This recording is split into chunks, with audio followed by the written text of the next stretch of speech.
Selamat sore para netizen dimanapun kita berada, salam inspirasi bagi kita semua.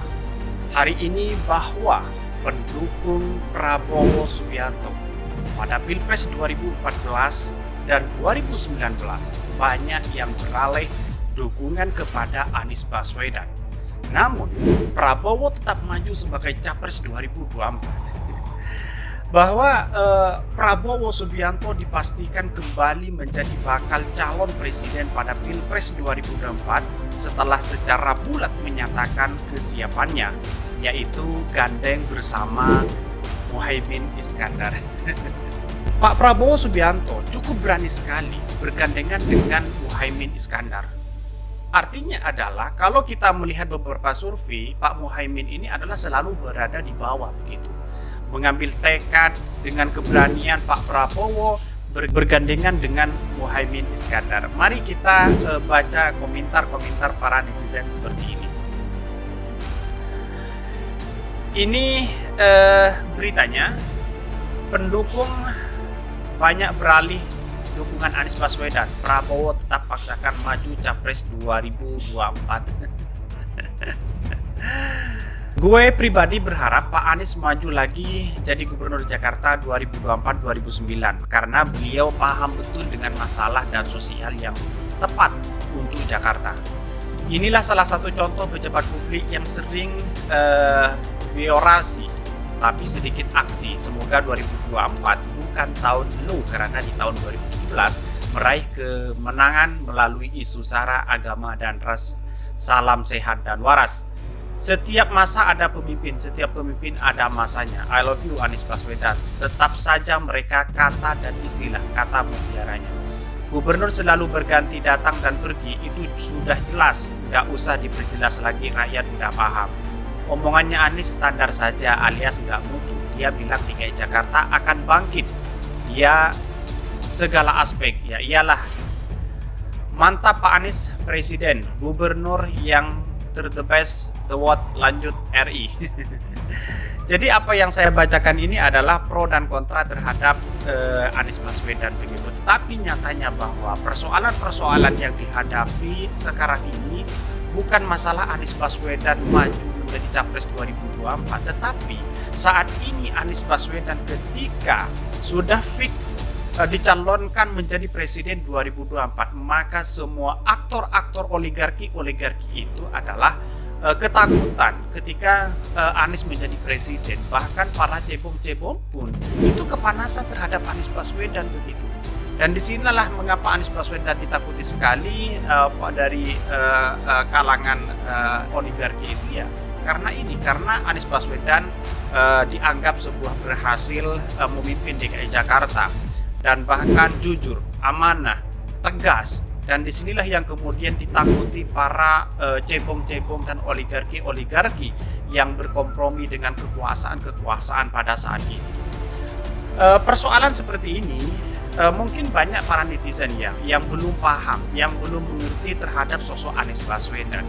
Kalau kita melihat prestasi Anies Baswedan, itu sangat luar biasa di Jakarta. Belum ada kepala daerah yang punya segudang prestasi Anies Baswedan seperti Anies Baswedan begitu. Maka dari sinilah orang di luar sana banyak yang nggak suka dengan Anies Baswedan. Tetapi saya yakin bahwa Anies Baswedan akan menjadi calon presiden nanti. Mari kita lanjutkan kembali. Pendukung banyak beralih dukungan Anies Baswedan, Prabowo tetap paksakan maju Capres 2024. Pendukung pada Pilpres 2014 dan 2019 banyak yang beralih ke Anies Baswedan, namun Prabowo tetap maju sebagai Capres 2024. Prabowo Subianto dipastikan kembali menjadi bakal calon presiden pada Pilpres 2024 setelah secara bulat menyatakan kesiapannya. Namun, pencapresan Prabowo Subianto tidak menjadi jaminan dia akan terpilih menjadi presiden pada Pilpres 2024. Sebab para pendukung Prabowo Subianto pada Pilpres 2014 dan 2019 tidak bakal utuh mendukung Prabowo Subianto pada Pilpres 2024. Hal itu merupakan bentuk kekecewaan dan pendukung Prabowo Subianto yang telah berbalik mendukung pemerintah Jokowi dengan menerima jabatan Menteri Pertahanan. Jadi itulah saya tidak habis pikir ya bahwa persoalan sekarang ini adalah kepada Pak Prabowo ini adalah mengapa begitu ngototnya Pak Prabowo ini mencalonkan diri sebagai presiden. Ya, dalam demokrasi kita bebas aja siapapun kita bisa mencalonkan presiden, tetapi perlu digarisbawahi bahwa para pendukung Prabowo saat ini itu banyak yang kembali kepada mendukung Anies Baswedan. Karena apa? Karena di satu sisi dianggap Prabowo ini adalah mengambil keputusan itu kurang tepat di satu sisi karena dia bergandengan dengan Muhaimin Iskandar, karena Pak Muhaimin juga ngotot ini menjadi capres jawapres begitu di 2024 begitu. Jalan satu-satunya kita harus berkoalisi dengan Gerindra ya untuk bisa menjadi presidensial threshold begitu 20%. Sangat disayangkan sekali bahwa ketika ada pembicaraan bahwa pendukung Prabowo beralih kepada pendukung Anies Baswedan, satu sisi bahwa elektabilitas Prabowo memang sangat luar biasa ya, masuk ketiga, kedua, ke satu di posisi puncak begitu kan, sedangkan cawapresnya itu masih di bawah rata-rata Anies Baswedan, Ganjar dan sebagainya. Inilah yang kemudian menjadi catatan penting bahwa demokrasi kita tidak hanya berkompetisi, tetapi bagaimana cara kita itu bisa mengendalikan suara atau trust di masyarakat itu sendiri. Banyak yang kecewa terhadap Prabowo, tetapi inilah politik, bisa jadi ya cair, bisa jadi enggak. Mungkin sekarang bisa menjadi lawan, mungkin besok menjadi kawan. Itu adalah politik kita. Mari kita lanjutkan kembali.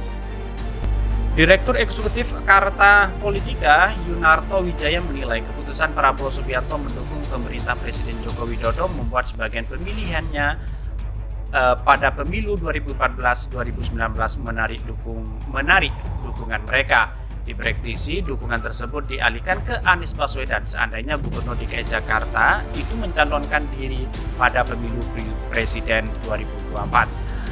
Menurut Yunarto, pendukung Prabowo dan pemilu 2014-2019 umumnya adalah mereka yang tidak menyukai atau tak mendukung Jokowi.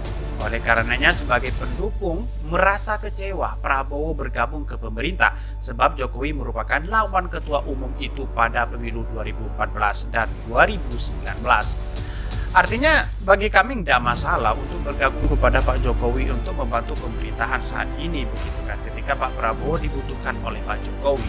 Tetapi di satu sisi mungkin ada dampak positif dan negatif Pak Prabowo di segi pemilihan, di segi trust di masyarakat itu sendiri.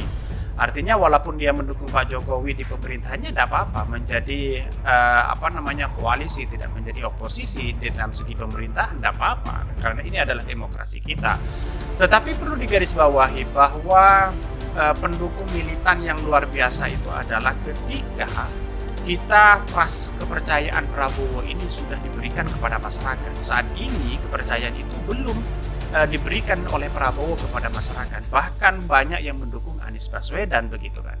Mari kita lanjutkan. Yunarto menyebut Prabowo kini berada di area abu-abu. Pemilih yang tak suka pada sosok Jokowi diduga akan memberikan suara pada Anies Baswedan pada Pilpres 2024. Sementara pendukung pemerintah Jokowi Ma'ruf Amin diprediksikan bakal memilih Gubernur Jawa Tengah Ganjar Pranowo, sehingga sulit bagi Prabowo mencitrakan diri sebagai penerus Jokowi. Sebagaimana diketahui bahwa Prabowo Subianto menyatakan bakal mencalonkan diri di pemilu Presiden 2024. Rencana pencalonan itulah yang kemudian dideklarasikan dalam rapat pimpinan nasional Rapimnas Gerindra yang digelar 12 Agustus kemarin. Bagi saya kalau kita melihat ini bahwa cukup menarik sekali ya, bahwa sedangkan Pak Jokowi itu inginnya Ganjar itu menjadi presiden begitu untuk melanjutkan kinerja Pak Jokowi. Ini bertolak belakang dengan Prabowo ya. Seharusnya siapapun yang berkontribusi, siapapun yang mencalonkan diri menjadi presiden, seharusnya di posisi menteri itu seharusnya kita tidak memundurkan diri jadi jabatan menteri, karena pada hakikatnya saat ini kalau kita melihat di kementerian yang sosoknya digadang-gadang menjadi calon presiden, itu bahkan instansi kementerian dijadikan sebagai alat kampanye untuk bebas biaya, gratisan kemana-mana begitu untuk berkampanye begitu. Maka dari sini kemudian siapapun yang mencalonkan diri dari berbagai kementerian, ia harus mengundurkan diri menjadi menteri begitu kan. Mari kita bacakan komentar-komentar para netizen seperti gubernur yang the best in the world. Lanjutkan, mau nambah jadi gubernur nanti tunggu pilgub lagi. Tidak apa-apa, biar Pak istirahat sudah tetap. Terima kasih untuk berkontribusi Anda bagi DKI. Buruan Pak, jangan lama-lama pimpin DKI. Kadrun siap nampung Anda jadi presiden kawasan Kadrun doang. Presiden RI tetap Pak Jokowi. Kok Presiden Jokowi tetap berlanjut? Nah, ada masanya dong. Ya, netizen paling dungu ya seperti ini. Buzzer pasti panas dingin kalau lihat Pak Anies Baswedan, takut nggak kebagian uang haram kalau dipilih lagi. Terima kasih Bapak Gubernur Indonesia Anies Baswedan yang telah merubah Jakarta lebih baik daripada gubernur sebelumnya yang hanya pandai marah saja. Amit-amit rakyat NKRI milih kamu lagi untuk pilkada maupun yang lainnya. Sudah puas kamu rubah nama jalan sama nama bangunan instansi pemerintah.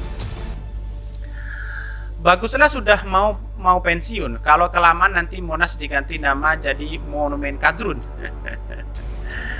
Jadi disitulah yang kemudian para netizen itu baik banyak yang pro dan banyak yang kontra terhadap Anies Baswedan. Artinya apa yang dilakukan Anies Baswedan itu kadang ada yang suka dan ada yang tidak suka. Tetapi saya yakin bahwa antara cebong dan kadrun itu tidak menjadi masalah untuk sebutan itu. Tetapi kita bagaimana seorang Anies Baswedan karyanya sangat luar biasa. Bahkan yang berkomentar tidak suka terhadap Anies Baswedan di berbagai komentar media sosial itu di luar Jakarta begitu. Seakan-akan dia warga Jakarta mengkritisi terus kemudian mengkritik Anies Baswedan. Ya, bagi Anies Baswedan biasa-biasa aja karena Anies Baswedan itu orang akademisi, orang intelektual yang disebut bahwa Pak Anies ya kita membalas senyuman dan karya nyata untuk anak bangsa. Ketika karya nyata dan prestasi dituangkan kepada masyarakat, orang yang membuli akan bersedih melihat Pak Anies Baswedan. Dia akan rugi untuk melihat bahwa prestasi yang dilakukan Anies Baswedan. Mungkin itu yang kami sampaikan. Tonton terus channel dari Podcast Rakyat ini karena ada berita-berita menarik dan viral setiap harinya. Salam para netizen, salam inspirasi bagi kita semua. Jangan lupa di subscribe channel YouTube dari Podcast Rakyat ini.